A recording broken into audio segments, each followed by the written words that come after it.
noite a todos. Boa noite, irmãos, amigos, companheiros. É muito bom a gente falar sobre um tema tão interessante, tão motivante. Às vezes a gente fala sobre química, moléculas da vida, e poucos se motivam, né? Talvez porque poucos conheçam, poucos entendam. Às vezes a gente fala sobre alguns assuntos mais técnicos, mas quando a gente vai falar sobre Noé, todo mundo quer saber, não quer? Quando a gente vai falar sobre a arca, os dinossauros, por quê? Porque é um evento conhecido por todos. A gente discute esse evento, a gente conta esse evento. As crianças, nos seus livros, nas suas bíblias infantis, a Nina tem a Bíblia lá, tem a historinha de Noé. E a gente quer saber, na realidade, se isso é fato ou se isso é boato. O mundo hoje considera Noé, a arca, o fato dos dinossauros estarem na arca é um boato. Alguma lenda, alguma superstição, alguma coisa que talvez não tenha acontecido. Mas será que Noé, a arca, os dinossauros e o dilúvio, será que seria fato ou seria boato? O que as evidências falam sobre esse evento? Uma catástrofe grande nesse planeta? Será que nós temos evidências? Será que nós temos uma sustentação teórica? Evidências científicas? Coisas que o homem, ao investigar o universo, a vida, o nosso planeta, a geografia, as evidências químicas, bioquímicas, biológicas, será que a gente pode usar a ciência para corroborar a história de Noé, do dilúvio? Ou será que é realmente uma historinha que a gente realmente deveria apenas contar para as nossas criancinhas? É isso que a gente quer falar hoje. Noé, a arca, os dinossauros e o dilúvio. Fato ou boato? Nós começamos... Eu tive a ideia de dar essa palestra uma vez. Eu nunca tinha falado sobre Noé, dilúvio, a arca. Sempre as minhas palestras mais são sobre química e bioquímica. Mas quando o filme Noé foi lançado, quem assistiu o filme Noé aqui? Uma igreja presbiteriana em São Paulo me convidou para dar uma palestra sobre Noé. E eu, pela primeira vez, fui atrás das evidências e reuni essa palestra. E a gente foi assistir o filme, eu, a Linda, né, Linda? Mas um grupo de jovens da igreja presbiteriana, ali, Ebenezer, em São Paulo, nós assistimos o filme e voltamos e tivemos uma palestra sobre Noé. Foi fantástico, porque primeiro a gente pôde desmistificar muito do que o filme fala equivocadamente sobre Noé. A gente conhece que Noé era um homem justo e bom, que andava com Deus. Conhece a música? Noé era um homem justo e bom, que andava com Deus. O filme transforma Noé num homem, num tirano, mau, que nem com Deus andava. E a gente pôde, naquela palestra, desmistificar alguns enganos do filme. E essa palestra foi gravada. Alguém estava com uma câmera ali de celular, gravou a palestra, colocou no YouTube, e ela tem quase 18 mil visualizações. Tem várias palestras minhas que gravam e deixam no YouTube, tem bastante visualizações, mas de longe, a que tem mais é o do dilúvio, Noé. Não é sobre química, não é sobre bioquímica, não é sobre ciências duras, mas sobre Noé. A gente quer saber sobre Noé. E aí nós tivemos essa ideia de repetir a palestra aqui, agora com qualidade de vídeo e áudio, para que todos possam ver essas evidências. E a gente vai falar sobre isso. A ideia aqui, gente, é assim, tá vendo essa caricatura? Quando a gente vê Noé ali na arca com os bichos, a gente fica pensando, nossa, é uma historinha para criança, não é? Mas será?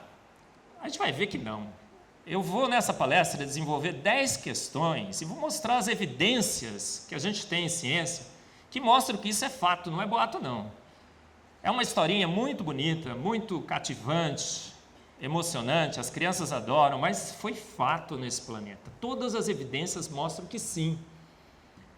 Essa catástrofe, né, da inundação global aconteceu, foi no mundo inteiro sim. As pessoas morreram, um casal foi salvo, os animais estavam na arca, as evidências falam a favor do dilúvio. A gente nunca vai conseguir provar, ninguém esteve lá, não há registros, não há fotos, não há filmes sobre o dilúvio, alguém já assistiu algum? Mas as evidências estão a favor do dilúvio, da arca, do dinossauro e tudo mais. Então a gente vai tratar de 10 questões sobre o dilúvio, o dinossauro e a arca, 10 questões científicas, e a gente vai colocar as evidências, e uma questão teológica. No final a gente vai colocar essa questão teológica, que é extremamente importante também para o debate de Noé, a arca e o dilúvio. Então, olha, quais seriam essas questões que a gente quer falar hoje? Elas estão aí, olha, como todos os animais chegaram até a arca? Todo mundo pergunta, né? Será que é possível isso? Teria sido possível? Havia espaço na arca para todo mundo? Um monte de dinossauro, elefante, girafa, tartaruga, formiga, pássaros, todos dentro da arca. Os dinossauros estavam ou não estavam na arca? Quem que acha que os dinossauros estavam na arca? Levanta a mão. Quem acha que não estavam? Levanta a mão. Olha aí, quase todo mundo acha que não estavam. Gente, pasmem, estavam. Gente, a arca flutuaria, carregada de bicho como ela estava. De onde veio tanta água para cobrir todos os montes desse planeta, 7 metros acima? A atmosfera da Terra era a mesma de hoje? Será que tinha a mesma quantidade de oxigênio, nitrogênio? A datação com carbono 14 que se faz, será que ela foi afetada pelo dilúvio? O registro fóssil não contradiz o dilúvio? Gigantes pré-diluvianos, será que existiam e não existem mais? E por que vivemos menos depois do dilúvio? Essas são as questões que a gente quer tratar com você. Então vamos lá, primeira questão, gente. Como todos os animais puderam chegar até a arca? É uma questão intrigante, não é? Olha, imagina, você está vendo no slide, a Austrália ali, aquela área do nosso planeta, é um verde musgo ali. Você está vendo? É a Austrália. E a gente sabe que tem bichos muito específicos lá na Austrália, né? Tem o canguru, o ornitorrinco, tem bichos que só habitam a Austrália. Aí o pessoal fala assim, nossa gente, como é que pode ter sido, né? Espécies que habitam regiões muito isoladas desse planeta, como é que eles poderiam ter chegado todos na arca?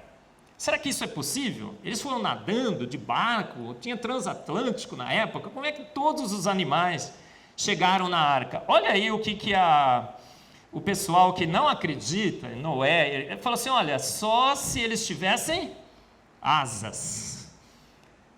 É um bicho, não é? Que veio lá da Austrália, voando será que seria impossível? Somente com asas, com algum transatlântico, alguma coisa assim, eles poderiam ter chegado? Gente, não. Essa é uma questão que desconhece um aspecto muito importante do nosso planeta. Antes, nós não tínhamos os continentes separados como nós temos hoje. Antes do dilúvio, tudo indica, e o pessoal que trabalha nessa área estuda muito isso, o planeta Terra tinha apenas um continente, que era conhecido como Pangeia. Você está vendo aí no slide? Você pega a América do Sul, a América do Norte, a África, a Índia, a Austrália, a Antártida, você coloca todos juntos, eles se encaixam. O encaixe é muito bem feito. E tudo indica que na época do dilúvio era um continente só. Então não há problema algum para os animais terem chegado até a arca. Então essa argumentação desconhece um aspecto muito importante sobre o nosso planeta, que já foi comprovado através da ciência, do pessoal que estuda o movimento das placas tectônicas e tudo mais. Os geólogos, eles mostram que esse é um modelo hoje conhecido. O planeta um dia tinha apenas um continente, a Pangeia. Tem algumas evidências muito interessantes mostrando que só tinha esse continente, então não tinha problema de locomoção dos animais. Você vê ali à direita do slide, você vê algumas faixas ali coloridas, são faixas onde você encontra fósseis de animais. E essas faixas, ela vai da América do Sul para a África, você está vendo? Conectando os diferentes continentes. uma prova, ainda outra, maior, de encaixe entre esses continentes, mostrando que tudo realmente estava conectado antes. Você vê ali a distribuição de alguns fósseis específicos, permeando 2 ou 3 ou 4 continentes diferentes. Então, há evidências muito fortes de que realmente não havia necessidade do canguru ter asas para ter chegado na arca. Eles apenas precisariam se deslocar, inclusive por pequenas distâncias. Acredita que havia uma distribuição de todas as espécies, quase que a mesma, por todo esse continente. Então, não havia locais específicos para espécies específicas como nós temos hoje. Porque o clima no planeta Terra era muito mais homogêneo do que ele é hoje. Então, hoje existem regiões específicas para alguns tipos de animais que só conseguem sobreviver lá. Mas antes não, era um continente só, com um clima só. Então, praticamente a distribuição de animais, as diferentes espécies, pelo planeta, pela Pangeia, era a mesma. Então, questão número 1. Como todos os animais puderam chegar até a arca? A resposta é que eles foram andando. Alguns voando, porque já tinham asas, e os outros foram andando. Grandes distâncias? Provavelmente não. Se a distribuição era homogênea, eles foram ali do ladinho.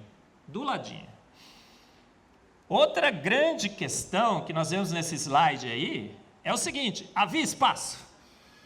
Então, essa figura aí, que a gente vê em muitos livros e tudo mais, parece que a arca estava super lotada, atolada de bicho, não é? Você não acha isso? Será que havia espaço para todo mundo? Era um em cima do outro? Ficaram um ano ali, um em cima do outro, dentro da arca? Será que isso é verdade? Olha, havia espaço, gente. Aqui nós temos uma comparação da Arca de Noé. Você está vendo ali acima? 137 metros. E aí tem um navio Viking, 40 metros. A Santa Maria, uma das caravelas que os portugueses usaram para chegar no Brasil. Olha só o tamanhozinho da Santa Maria em relação ao... Você está percebendo ali no slide? É o terceiro, de cima para baixo. A Santa Maria era muito, mas muito, muito menor que a Arca de Noé.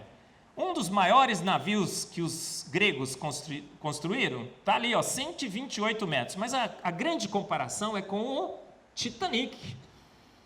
243 metros. E a arca tinha 133 metros. Mas se você pegar a Arca de Noé, colocar sobre o Titanic, tirar do Titanic muitas coisas ali que não eram úteis para acomodar animais, como as casas das máquinas, restaurantes luxuosos. No Titanic devia ter academia, não devia? Devia ter salão de baile e tudo, mas se você tira do Titanic todas as partes supérfluas, o que acontece? A Arca de Noé era tão grande, ou talvez até maior, em termos de acomodação de gente e de bicho, do que o Titanic, um dos maiores navios que a gente já fez. Outra coisa incrível que o homem já preparou, a gente tem navios maiores hoje, mas o Titanic, até a sua época, era o maior navio já construído pelo homem. E a gente tem indicações, cálculos já foram feitos, que a Arca de Noé, pasmem, é o maior barco que se pode fazer de madeira. Olha só que incrível, né? Será que isso realmente é verdade? Os fatos mostram que parece que sim, né? Veja só, a arca, ela não só era um espetáculo de engenharia, como eu vou mostrar um pouco mais para frente, mas ela é a maior arca possível de se fazer em madeira. Então, se tinha um jeito de fazer um barco de madeira e um barco grandão, Noé sabia qual era e fez o maior barco possível de madeira. Uma evidência muito grande que houve mais ali do que somente matéria, energia e espaço. Se você considerar as dimensões da arca, gente, 300 por 50 por 30 côvados. Cálculos já foram feitos. Quantas espécies deveriam estar dentro da arca? Eu vou mostrar os cálculos mais precisos para vocês, mas são 18 mil espécies de animais, casais que deviam estar ali dentro, aproximadamente. Se você colocar 18 mil espécies de animais, todas de tamanho de uma ovelha, por que ovelha? Porque ovelha, gente, se você tirar a média de todos os animais que habitam esse planeta, a média é o tamanho de uma ovelha.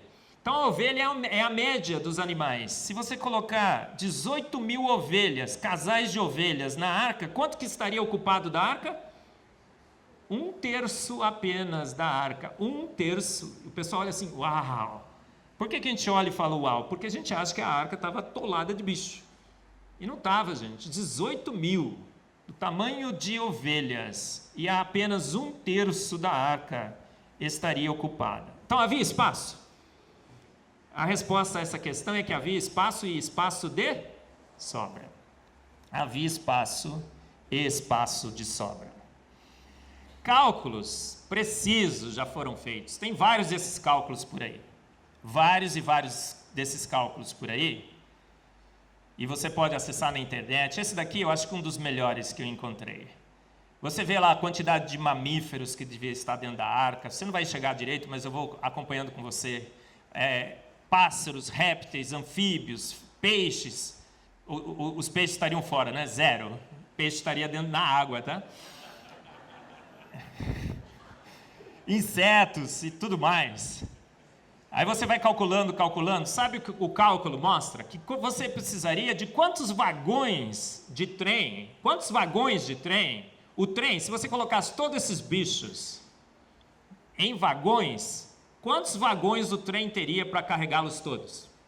Está escrito aí, olha, 37 vagões de trem. Um trem com 37 vagões já daria para levar a bicharada toda.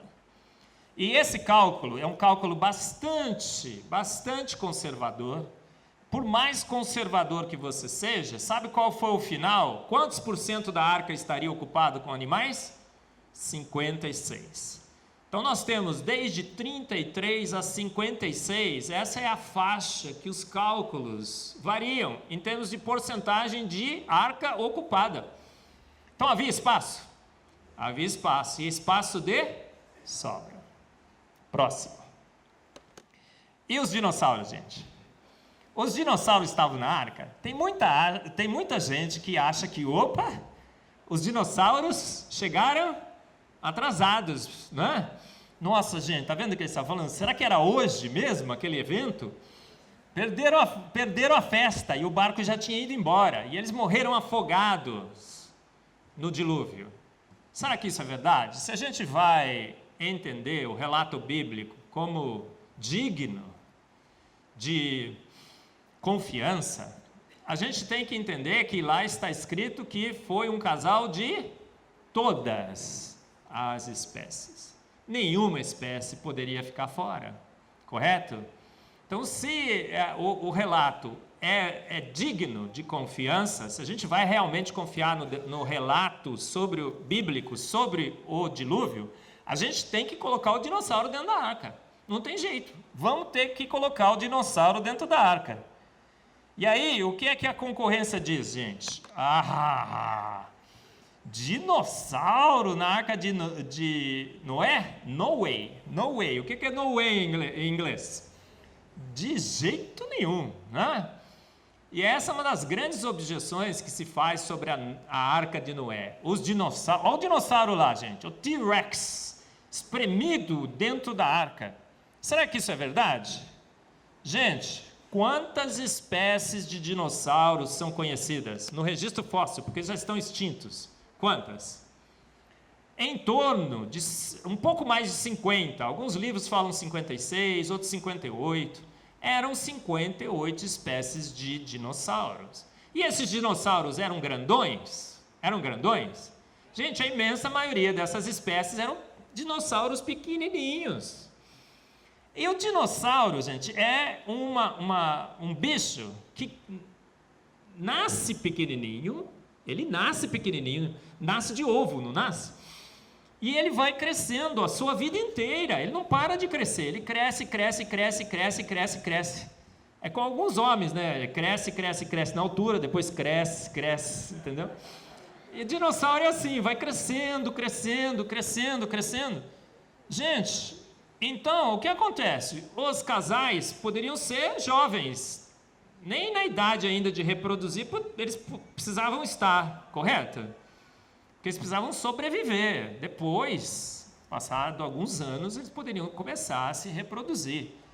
A imensa maioria dos dinossauros era de dinossauros pequenos. Mesmo o T-Rex poderia ser um casalzinho de T-Rex mais ou menos desse tamanhozinho aqui. Não é verdade? Os jovens. E aí caberiam na arca?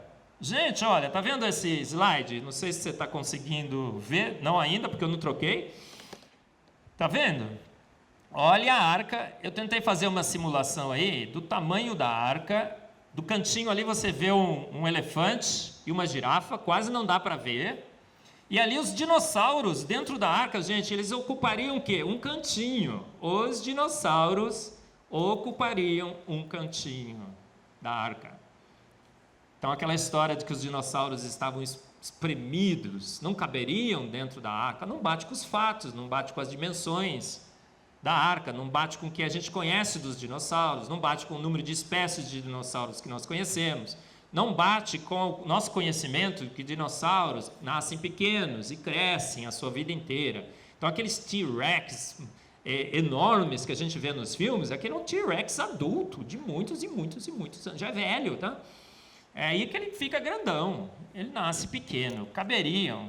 Então, gente, havia espaço para os dinossauros na arca?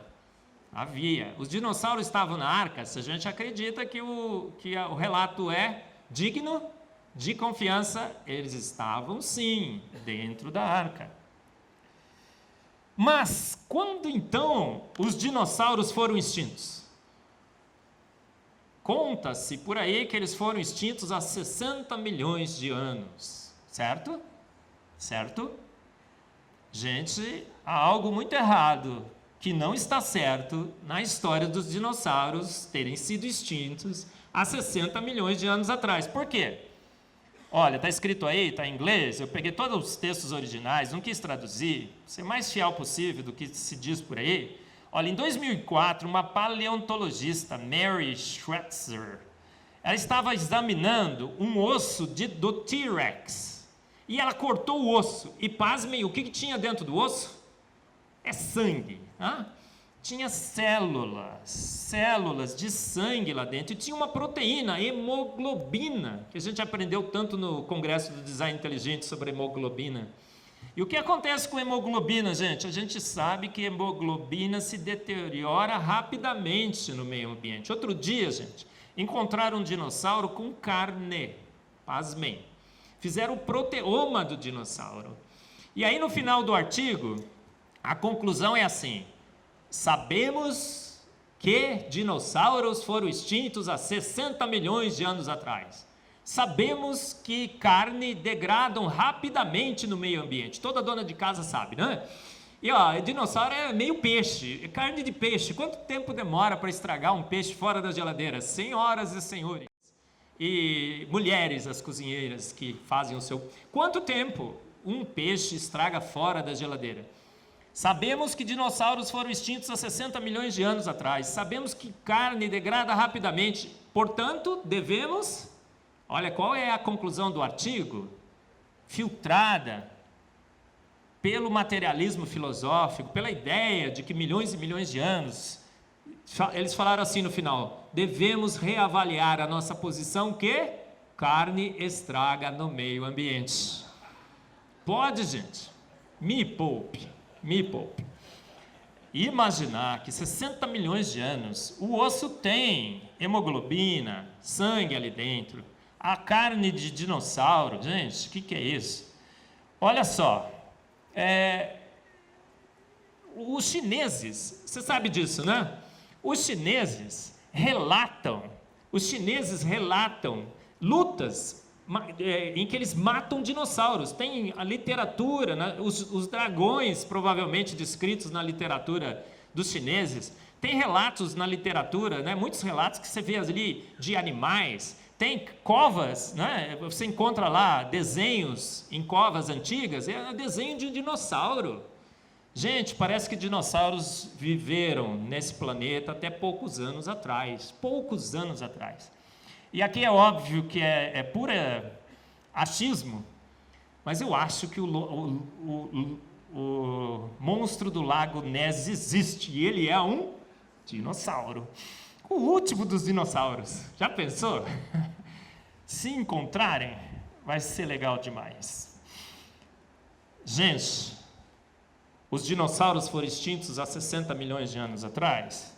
Não foram. Quando é que os dinossauros foram extintos? Parece que há poucos anos atrás. E eles morreram do quê? Muito provavelmente, os dinossauros morreram de frio e fome.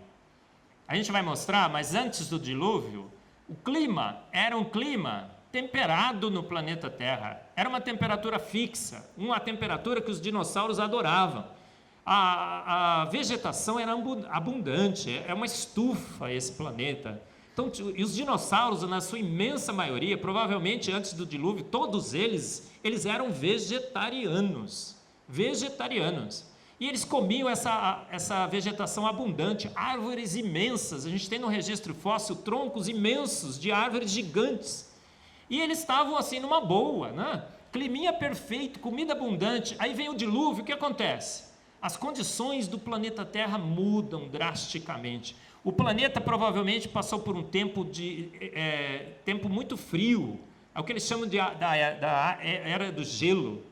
A temperatura do planeta depois do dilúvio diminuiu muito. E eles então morreram do quê? Dinossauro morreu do quê? De fome e frio. Antes ou depois do dilúvio? Depois do dilúvio, eles foram extintos. Outra grande pergunta é o que vem no próximo slide. Será que aquela arca cheia de bicho flutuaria? O que é que você acha? Gente, cálculos já foram feitos. O pessoal faz simulações, coloca a arca em tanques e faz essa arca sofrer a ação de ondas gigantescas. E o que é que se tem concluído sobre a Arca de Noé? A Arca de Noé é a coisa mais perfeita e espetacular que alguém possa fazer para flutuar em tempestades. Sabia disso? O bicho, esse bicho não, né? Esse navio, essa arca, foi feita para quê? Para navegar em alta velocidade? Foi feita para fazer o quê, gente? Flutuar. É um artefato de flutuação, e para flutuar em água não há nada melhor. Agora, ela flutuaria vazia? Todos os cálculos mostram que não. Como é que ela flutuaria? Somente se ela estivesse cheia. Então, se você coloca ali metade ou um terço, ou entre um terço até metade, e coloca lá, faz uma estimativa com o peso dos animais, essa arca fica no ponto para resistir grandes tempestades. Então, quarta pergunta: a engenharia da arca flutuaria carregada? Sim, não só flutuaria, mas ela teria que estar carregada. Uma arca vazia, né? Você sabe disso, né? Quem já andou de barco, né? O barco vazio, ele fica muito mais estável, mas carregado numa tempestade, ele é muito mais estável. As dimensões e o projeto da arca. Você lê lá em Gênesis 6,16. Faça-lhe um teto com um vão de 45 centímetros entre o teto e o corpo da arca. Coloque uma porta lateral na arca e faça um andar superior, um médio e um inferior.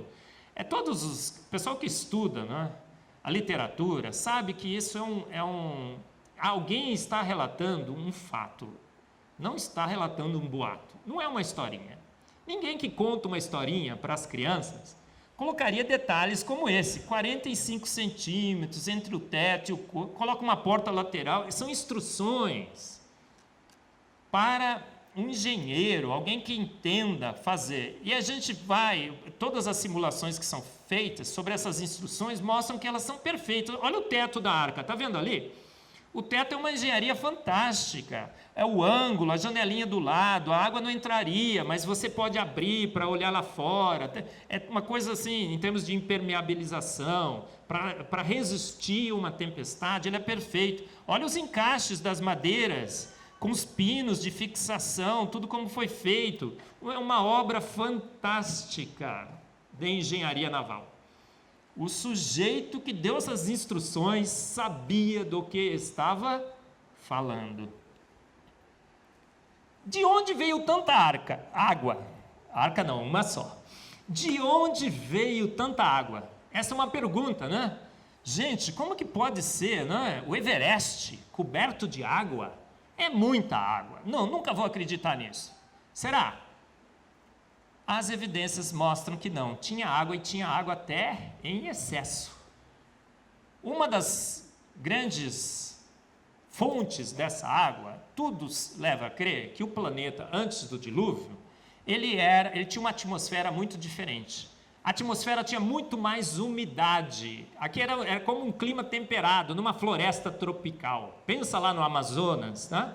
Alguma coisa mais ou menos por volta de por aí, né? O clima da Amazônia, um clima tropical, úmido, que favorecia a vegetação e tudo mais, uma temperatura mais ou menos fixa. E havia, acima da nossa atmosfera, o que eles chamam de uma canopla de vapor de água. Então, olha, você está vendo o planeta ali, você tinha um planeta Terra, você tem essa faixa cinza, que seria a atmosfera, e essa brilhante aí é uma canopla de vapor de água, cobria o nosso planeta.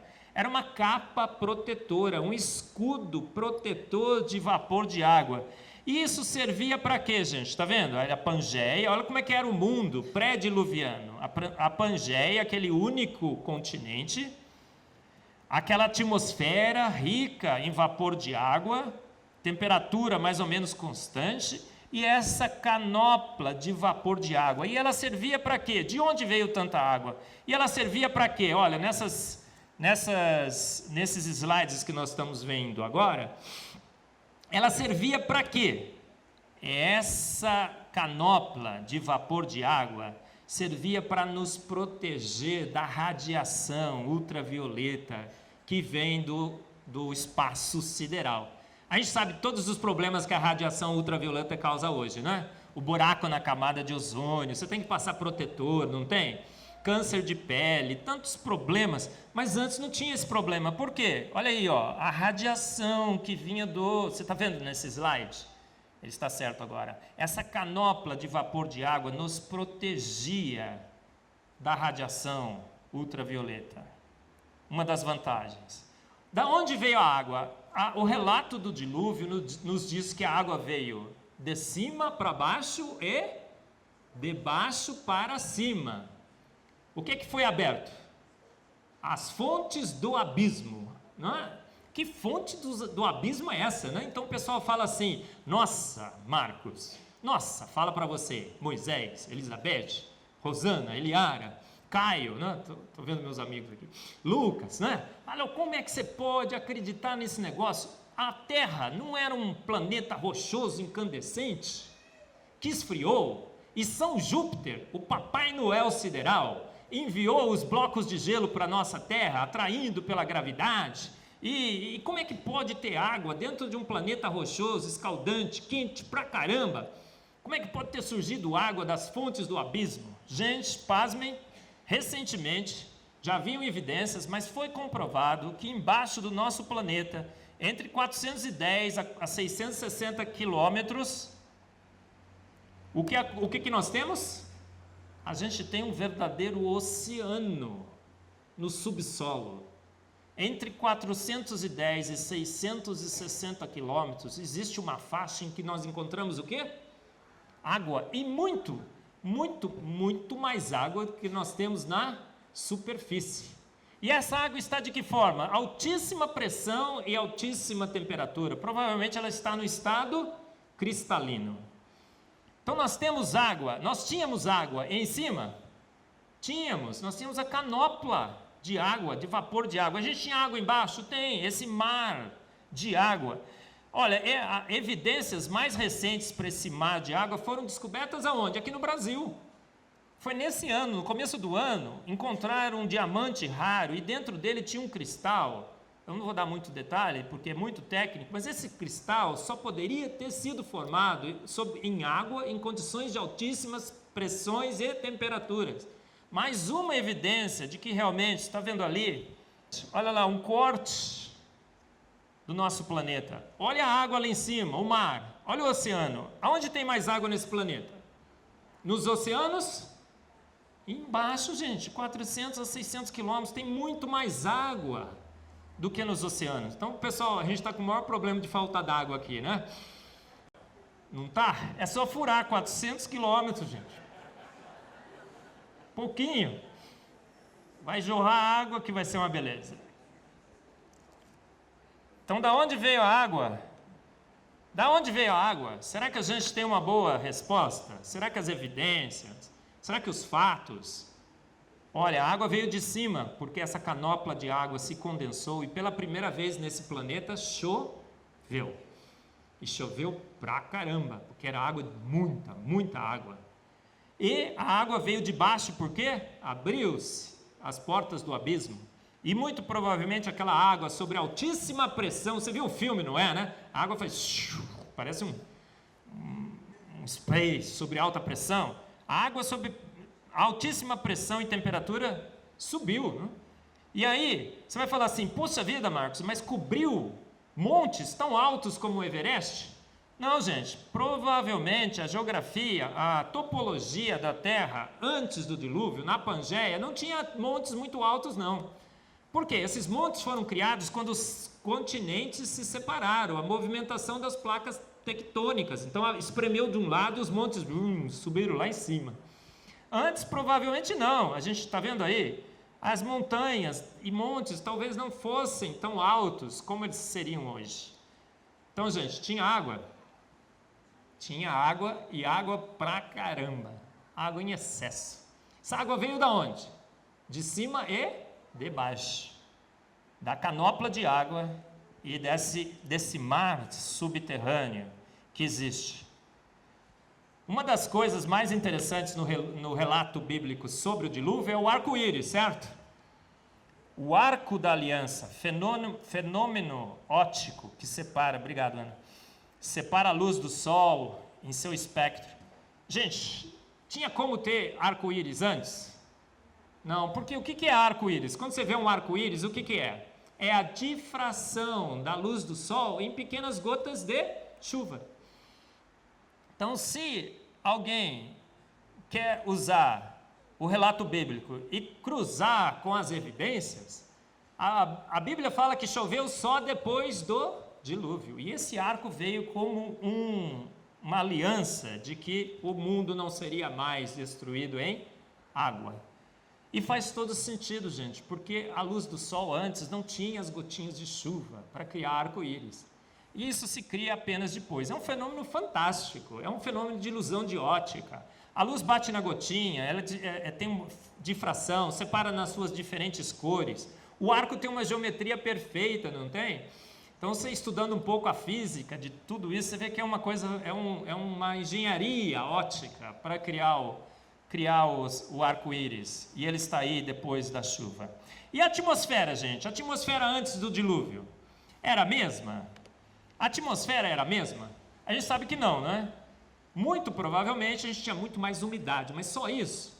Sabe aqueles ambers você lembra do filme sobre os dinossauros? O Jurassic Park. Não encontraram lá dentro de um âmbar? O que é que eles encontraram mesmo no Jurassic Park? Um mosquito, né? Então eles queriam tirar o DNA do dinossauro, porque aquele mosquito deveria ter picado o dinossauro, né? O pernilongo. Mas, gente, junto com esses âmbars, são encontrados também pequenas gotículas de ar. E esses âmbars, tem âmbars que são datados de vários anos atrás, milhões de anos atrás. Aí fizeram um experimento muito interessante, pegaram aquele âmbar e colocaram dentro de um espectrômetro de massas. Viu, Rosana e Eliana?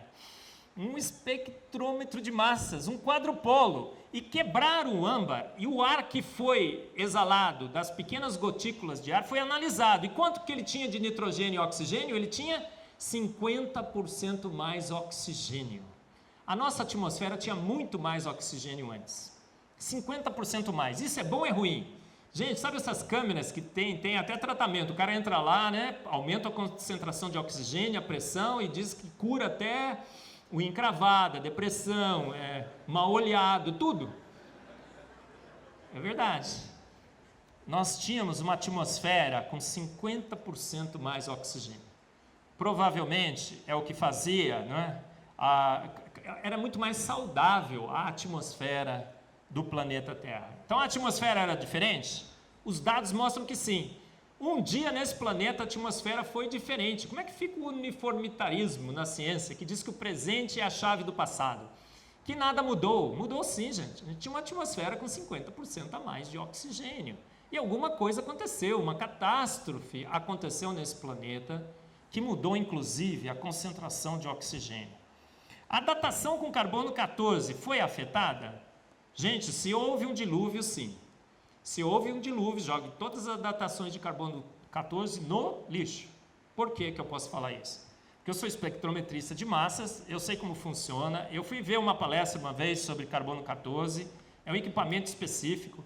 Ele mede um sinal que é 10 a menos 12 de intensidade em relação ao original. Quem tem um pouco de conhecimento sobre química analítica, sabe que não dá para você medir um sinal que é 10 a menos 12 do seu sinal original sem ter imprecisões ali. É uma coisa incrível. O sinal é quase que da mesma intensidade que o ruído. E o pior, gente, a datação com carbono 14 depende de nós termos uma atmosfera que nunca mudou. Por quê? Porque é raio cósmico que atrai... Olha, está vendo ali no esquema? Ele excita um nêutron, o nêutron transforma o nitrogênio 14 em carbono 14. O carbono 14 é absorvido pela árvore, pela vaca. Está vendo a vaquinha ali? A vaca morre, ela passa uns tempos, aí você vai lá e mede a razão carbono 14 e tenta datar a vida daquela vaca no planeta Terra. O problema é o seguinte, que se a atmosfera mudou tanto como a gente realmente... E se havia essa canopla de água protetora, o que acontecia com os raios cósmicos? A incidência de raios cósmicos no planeta era muito menor. Por isso que fazem essas datações com carbono 14 e dá milhões de anos. Por isso que fazem as... Nossa, se encostou na amostra, esquece. Por isso que fazem as datações com o santo sudário, né? Dá 500 mil, 1.500... O pessoal faz... Gente, se a atmosfera do planeta mudou, a datação com carbono 14 não funciona. E o que a gente vê nos dados de carbono 14, parece que eles realmente não funcionam. O registro fóssil explica o dilúvio? Pode ser explicado pelo dilúvio? Porque a evolução diz que o registro fóssil é a deposição lenta, gradual e sucessivamente das diferentes espécies que habitaram esse planeta por longas e longas eras, milhões e milhões e milhões de anos, certo? Mas existem explicações alternativas. Quem defende o dilúvio defende a formação muito rápida, abrupta do registro fóssil, e as espécies que aparecem no registro fóssil podem ser entendidas como uma sequência lógica da forma que eles foram soterrados durante o dilúvio. Então, alguns bichos foram pegos antes, tá vendo aí nesse slide?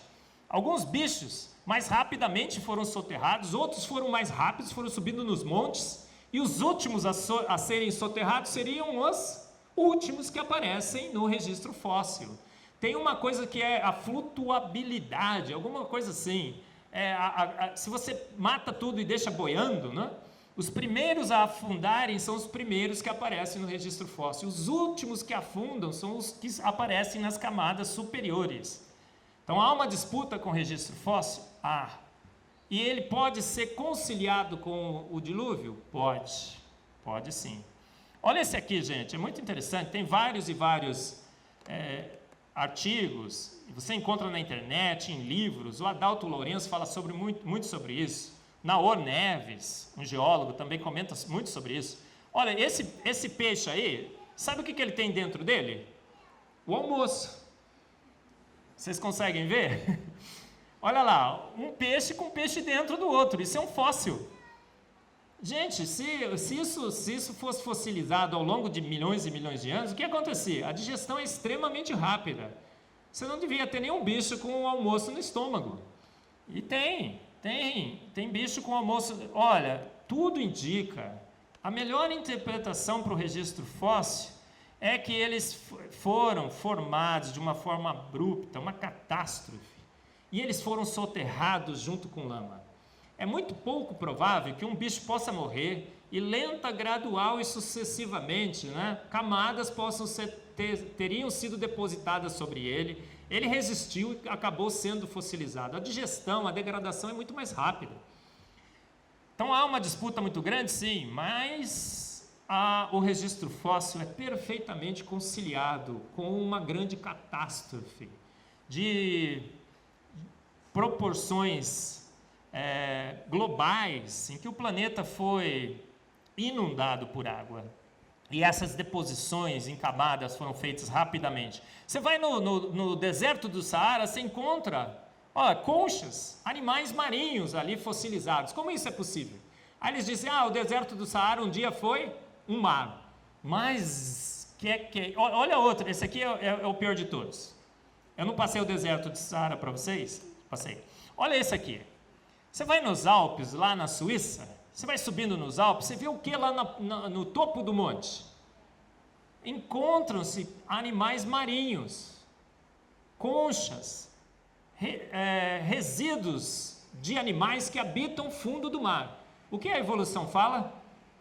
Aquilo um dia, o topo do monte um dia foi um fundo de um oceano. Esse oceano já não existe mais, ele foi extinto. A movimentação das placas tectônicas levantou aquele fundo do oceano, agora ele está lá no topo dos Alpes. Mas isso faz sentido? O que acontece no topo das montanhas? Nós temos erosão. Então, se foram milhões e milhões e milhões de anos para esse processo ocorrer, esses animais não deveriam, esses resíduos, esses registros fósseis de formas marinhas não deveriam estar mais no topo dos Alpes. A corrosão, a erosão já deveria ter varrido.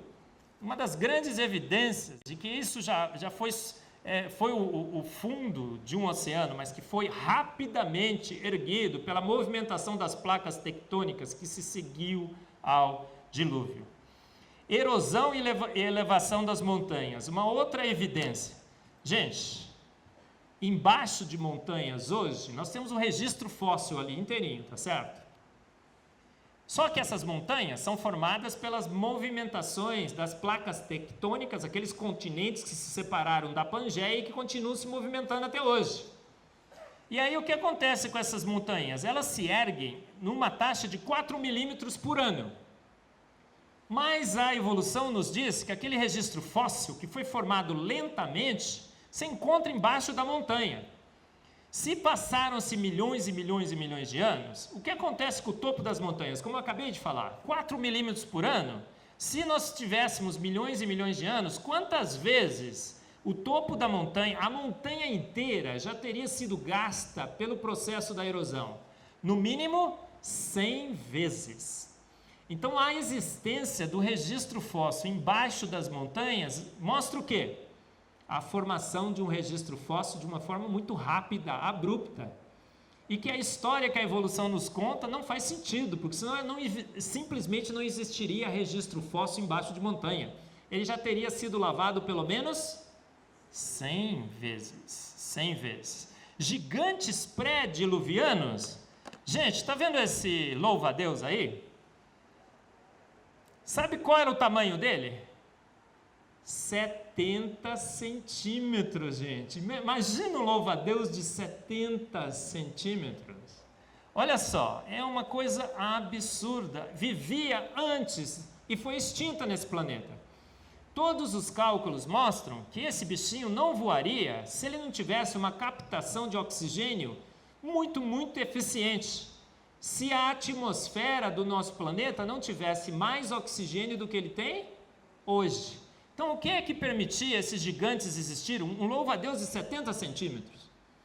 Apenas uma quantidade de oxigênio bem maior do que a gente tem hoje no planeta Terra. Só esse gigantinho aí, gente, olha, 70 centímetros, 75 centímetros, Ele só voava porque a atmosfera tinha muito mais oxigênio, porque ele precisa de energia para voar. Um bicho desse com 70 centímetros não voaria com a atmosfera que nós temos hoje. Por quê? Porque não teria oxigênio suficiente. Mas é só esse gigante que existia? Conhece esse, gente? É o pterossauro. O que acontece? Ele tinha as dimensões de um planador. Imagina esse bicho voando por aí. E o que mostra os estudos que são feitos em relação ao pterossauro? A atmosfera do planeta Terra hoje não é densa o suficiente. Esse bicho, se ele existisse hoje, o que aconteceria com ele? Ele não voaria. Um bicho feito para voar, que tinha asa, que sobreviveu por muito tempo nesse planeta, você acha que ele não estaria voando? Ele voou um dia nesse planeta. Mas as condições que nós temos hoje da nossa atmosfera não permitiriam o seu voo. O que isso mostra? A atmosfera foi um dia bem diferente. A pressão, a quantidade de oxigênio que fez esse bicho voar não existe mais. Por que vivemos menos? Por que vivemos menos pós-dilúvio, então? A gente abre a nossa Bíblia, tem os patriarcas, né? E eles viveram quantos anos? Uns 800, outros 900. Quem é que viveu mais? Quanto o Borges está falando aí? Quantos? 969 anos. 950 Noé. Gente, a gente vivia muito mais antes. Aí, de repente, tem um dilúvio, e cai. E aí os últimos patriarcas, hoje a gente vive, a idade média do ser humano caiu bastante, né? Caiu até perto de 50 anos, agora está subindo de novo por causa da ciência. A gente está contornando os problemas, mas se a gente não tivesse intervindo, a gente estaria cada vez vivendo menos. Por que a gente vivia muito mais e vive hoje muito menos? Porque a atmosfera do planeta Terra era muito diferente. Antes nós éramos protegidos por uma canopla de vapor de água, e essa canopla fazia o quê? Deixava a radiação ultravioleta, danosa à vida nesse planeta, fora. Então as mutações, os problemas de câncer e tudo mais que a gente sofre hoje, não existiam. A quantidade de oxigênio era muito maior, então a gente vivia naquela câmara hiperbárica, né? De tratamento intensivo contra doenças e tudo mais, direto lá dentro. A pressão era maior, mais oxigênio e tudo mais. E a gente vivia muito mais. Depois do dilúvio, o que aconteceu? As condições de vida no planeta Terra se tornaram muito diferentes. Houve uma punição e as consequências continuam até hoje. Então nós temos um planeta muito mais hostil. A temperatura varia muito mais. Tem partes do planeta com temperaturas altíssimas, outras são congelantes. As coisas mudam, a gente fica resfriado, não é? Muda a temperatura, tem gente que mudou 2 graus, já resfriei. Existem também dados sobre genética, especiação em gargalos genéticos que ocorreram após o dilúvio. Não foi um casal só que sobreviveu? A genética mostra, né, que esse casal, depois de muitas e muitas gerações, quando você seleciona um casal e deixa ele procriando, há problemas na genética. O original não, mas depois de muitos anos, se você pega um casal só e solta numa ilha, né, os problemas genéticos vão ser maior, como aconteceu com Noé e seus filhos, né? Então há um problema muito grande. Então a redução abrupta do tempo de vida, da expectativa de vida, e que continua até hoje, bate muito bem. Agora, olha, já para terminar, né? Gente, é interessante a gente verificar isso. Catástrofes evolucionistas sem evidência? Pode. Catástrofes bíblicas com evidências? Não pode. Não é assim que a gente vive? Por quê? Como é que foi formada a Lua, segundo o modelo evolucionista, naturalista que existe hoje? Você sabe que a Lua é essencial para a vida nesse planeta, não sabe? Sem Lua, o que aconteceria sem Lua? A Lua está lá só para enfeitar os céus? É maravilhoso você ver as diferentes fases. Outro dia a Lua estava imensa lá em casa, né? A Elizabeth tirou uma foto, sonhou com a Lua, não sonhou, linda? Sonhou que a gente estava tendo uns grandes problemas com a Lua lá e tudo mais. Gente, a Lua é maravilhosa e tudo mais, mas ela tem um papel fundamental para a vida nesse planeta. Você sabe disso. O que a Lua faz? Ela cria um movimento de precessão do nosso planeta. E o planeta ele gira ao redor do seu eixo como se fosse um peão. E esse movimento de precessão, que é dado pela atração gravitacional da Lua, ela faz o quê? Ela cria o que no nosso planeta? As marés. Se não tivesse a Lua, a água estaria estagnada. E a água estagnada, hein, pastor? É o quê? Vamos perguntar para o outro. O pastor não soube. A água estagnada, hein, Brodão? É o quê? Água parada é? Dengue, gente, dengue. Água parada é dengue. Esse planeta estaria invadido por dengue, né? Água estagnada. Gente, então a Lua, com o seu diâmetro, com a sua massa, com a sua distância, extremamente, finamente calibrada, viabiliza a vida nesse planeta. Movimenta a água que diz que foi o Papai Noel sideral, São Júpiter, que nos mandou em blocos de gelo, presentes de Natal. Agora, como é que acham que foi formada a Lua? Uma grande catástrofe. Então, catástrofes naturalistas pode, sem evidências. Catástrofes bíblicas com evidências, não pode, não. Por quê? Olha só, como é que foi formado, gente? A Terra estava lá, veio um grande astro, colidiu, tá vendo aí a catástrofe? Colidiu com o nosso planeta e bluff, tirou um pedaço. E esse pedaço se organizou e formou a Lua. Você acha? E nisso a gente tem que acreditar. Tem alguma evidência para isso? Nenhuma. A única evidência que eles têm para isso é que existe a Terra e existe a Lua. Entendeu? Agora, será que um grande astro colide conosco, tira exatamente a porção necessária, essa porção se aglutina e forma uma Lua com o diâmetro certo, com a distância certa, para criar um movimento de precessão certa, para criar as marés certas? Porque se a Lua fosse muito maior, o que aconteceria nesse planeta, gente? Era tsunami todo dia. Aí falou, tem o tsunami das 9, vem vindo aí. Passou. Imagina, se a Lua fosse pequena, é a história, né, da dengue, água estagnada. Então, tem outra catástrofe naturalista que pode? E catástrofe bíblica que não pode? Tem. Qual foi a outra? Como é que os naturalistas imaginam que os dinossauros foram extintos? Um grande astro atingiu o planeta Terra. De novo, bum! Subiu uma grande nuvem. E essa nuvem negra cobriu o planeta, esfriou o planeta. E eles morreram de fome, frio, congelados, tudo morto, tá vendo? Você não tá vendo que eu não pus. Olha lá. Bum! E aí, gente, mas morreu só dinossauro? O que é isso? É para morrer todo mundo, né? Nossa, mas será que isso aconteceu? Tem alguma evidência? A cratera lá tá lá? Tem outras crateras, de vez em quando eles falam, talvez seja essa.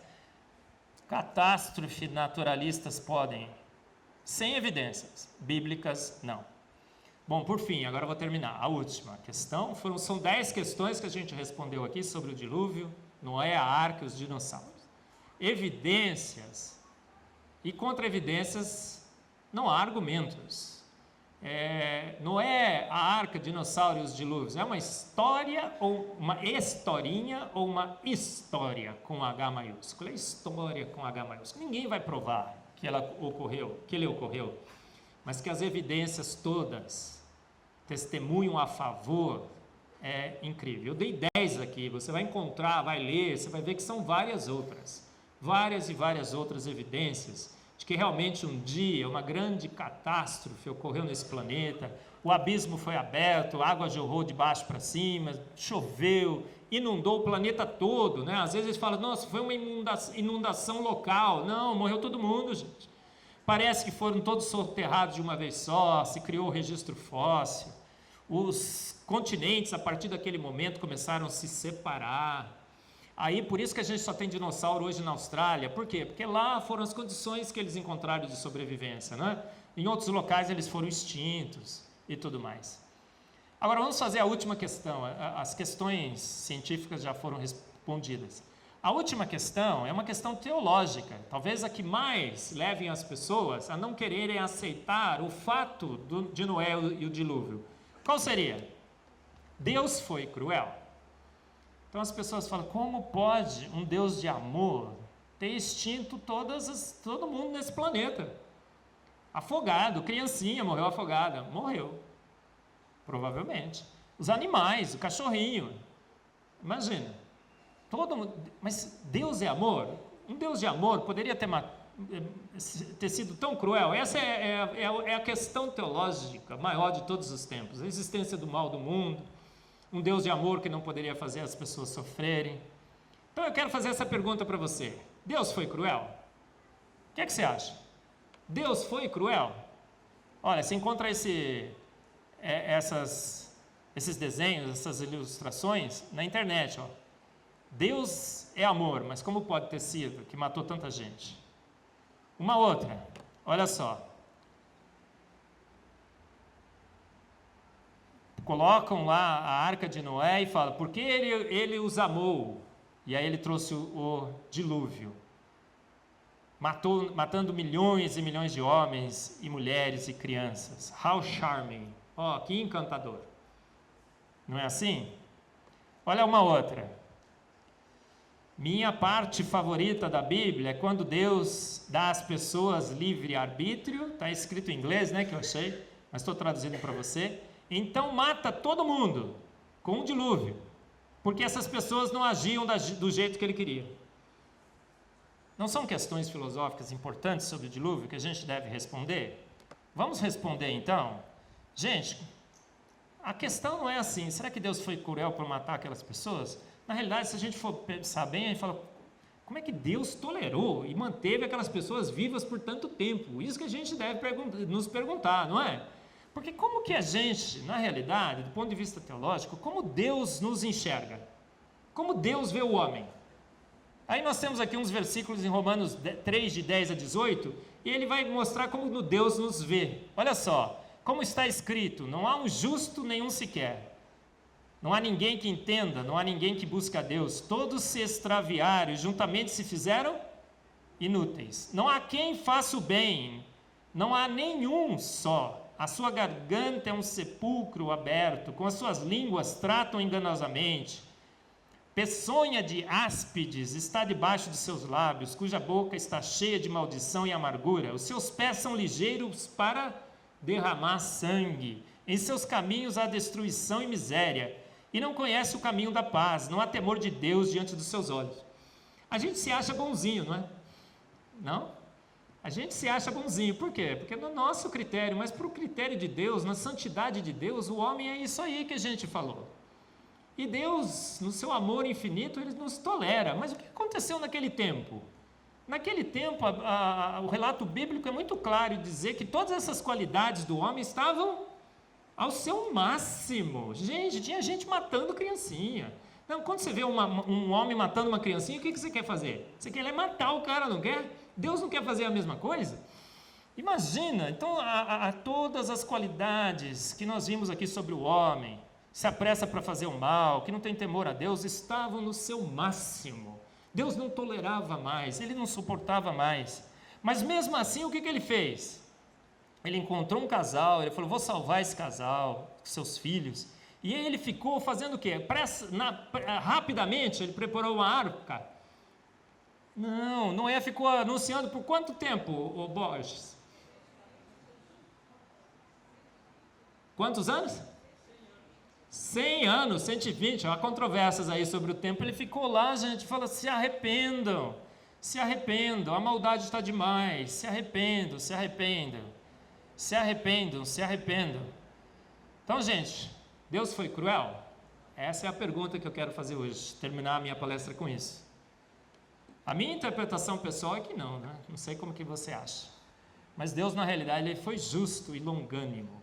Ele teve misericórdia, ele suportou, mas a crueldade estava demais. Ele não teve outra saída.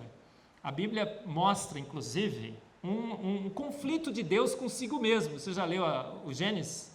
E a alma de Deus fica angustiada quando ele tem que tomar uma decisão. Mas ele tomou uma decisão que foi baseada no seu amor, mas na sua justiça. Então Deus é justo, Deus é bom, e ele, na sua justiça e na sua bondade, ele precisou agir. A gente não deve olhar a crueldade de Deus pelo dilúvio, mas a gente deve olhar a bondade de Deus quando ele, em si mesmo, se fez homem e morreu por nós, por todas as pessoas com essas qualidades, morreu em nosso lugar na cruz.